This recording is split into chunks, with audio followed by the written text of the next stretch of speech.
Olá, pessoal. Essa é a apresentação no projeto final do curso de mineração de dados complexo da Unicamp, do grupo Neuromining, e o nosso tema é a predição de reservas de hotéis.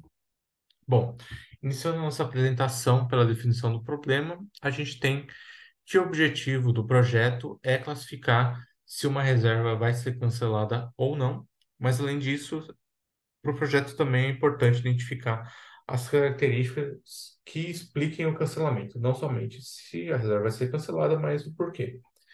E isso é importante para o ramo de hotelaria justamente porque é uma forma de mitigar o risco de uma vaga de hotel ser inutilizada e causar uma perda de receita para o próprio hotel. Bom, é, a nossa base de dados foi uma base de dados de aproximadamente 120 mil observações, com registros aqui de hotéis que ficam em cidades e hotéis resort.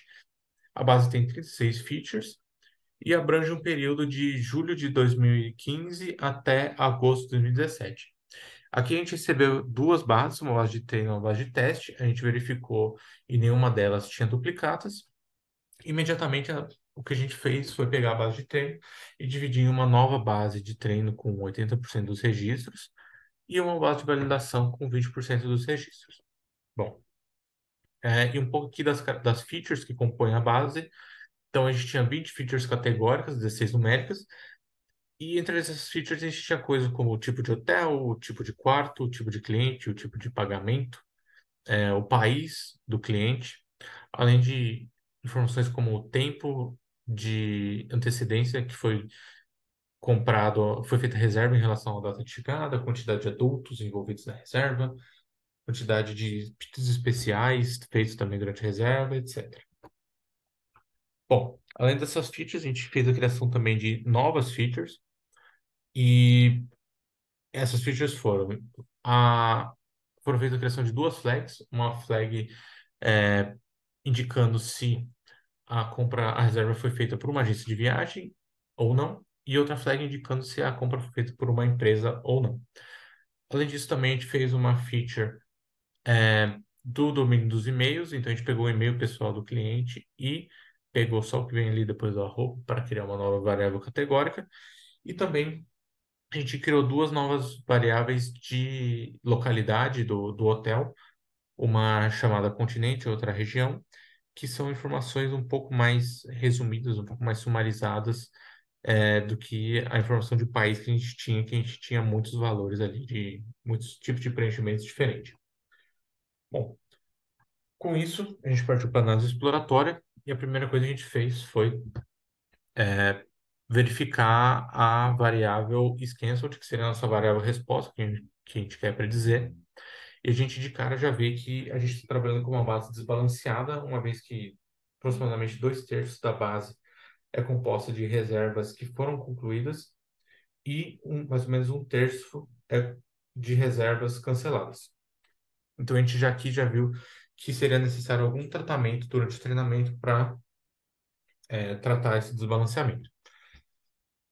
Além disso, a gente fez mais algumas análises, sempre comparando o reservas concluídas com reservas canceladas. E aqui, uma das coisas que a gente fez foi pegar a variável tipo de hotel. E aqui a gente vê que, por exemplo, a gente tem uma tendência maior de cancelamento de reservas em hotéis em cidades do que em hotéis e resorts, que comparando 41,7% contra 28% de hotéis resort.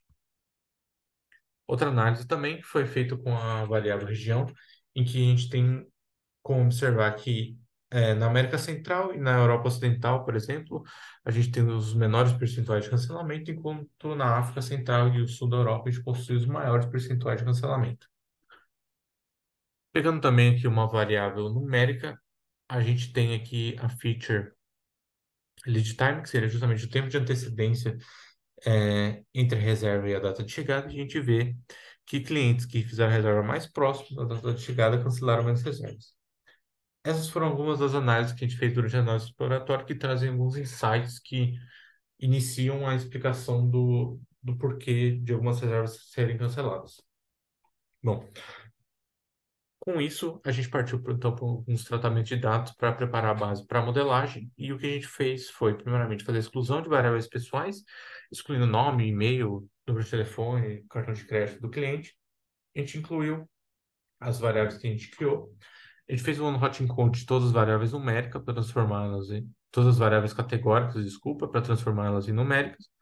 E a gente fez a normalização de todos os dados com o Min-Max Killer.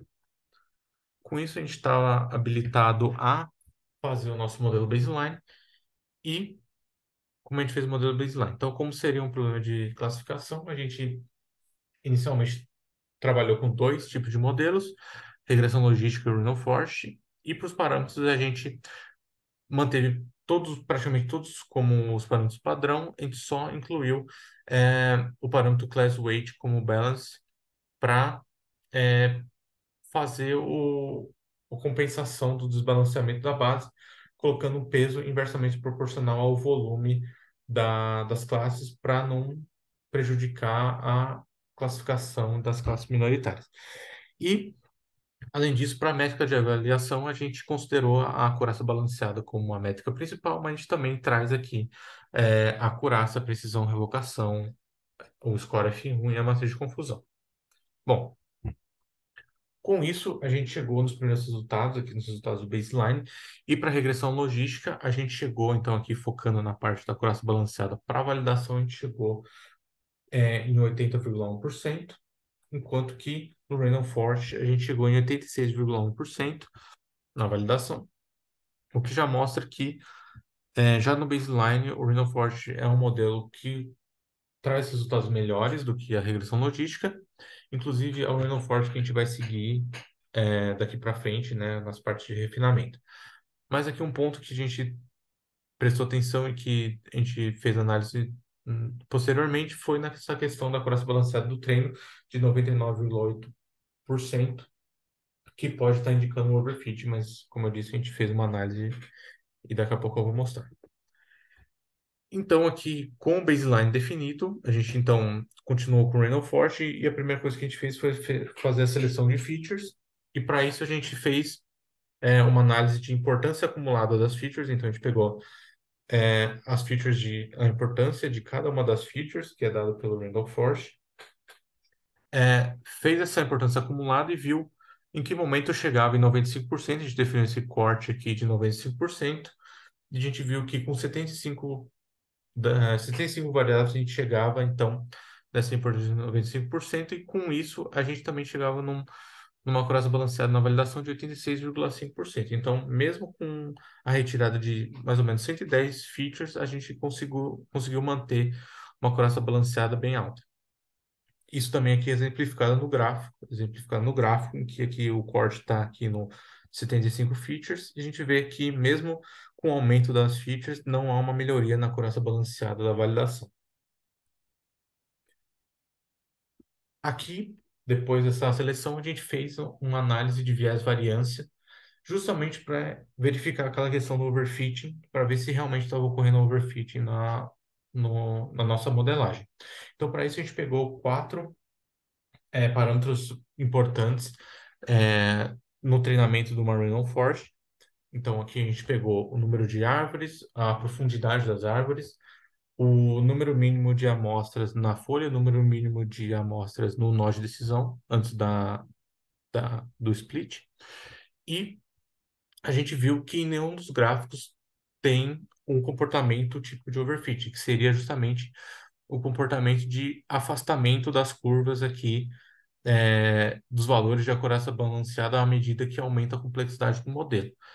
Então, aqui nos parâmetros de baixo, a gente vê que há uma diminuição tanto dos valores de acurácia balanceada de treinamento como de validação. Então, não há um distanciamento. E aqui nos parâmetros de cima, a gente vê que há uma estabilização nos valores de acurácia, tanto de validação quanto de treinamento. Então, não há o caso em que o treinamento está melhorando ou está se mantendo e a validação está piorando. Então, a gente concluiu que não é um caso de overfitting no nosso modelo. Bom, com isso a gente partiu justamente para uma parte de otimização de hiperparâmetros, para tirar os valores padrões e pegar os parâmetros que tragam resultados melhores. E para isso, então, a gente criou um grid de hiperparâmetros com valores a serem testados. A gente testou esses hiperparâmetros aplicando um random search com 100 interações e com um cross-validation de 3 folds aqui, com validação cruzada de 3 folds. E com isso a gente chegou, partiu então, saiu dos parâmetros do baseline e chegou nos parâmetros do modelo otimizado, que foi utilizado aqui para o modelo final. Então, o modelo final nosso foi um random forest com esses parâmetros aqui. E com isso a gente aplicou esse modelo final na base de teste e a gente comparou. Então, o baseline a gente chegou nesses resultados, no modelo final a gente chegou nesses resultados, a gente viu que com o modelo final, com a otimização, a gente obteve uma melhoria de 1,27% na acurácia balanceada, que é a nossa métrica principal, mas a gente viu aqui também outro valor interessante, é que houve uma melhoria de revocação considerável, de 6,31%. Então, o modelo está classificando melhor é, justamente o cancelamento, né? Então, a classe 1. Por fim, a gente trouxe aqui mais uma questão de interpretabilidade e explicabilidade do modelo. Então, a gente trouxe o ranking das variáveis mais importantes, aqui liderado aqui pelo tempo de antecedência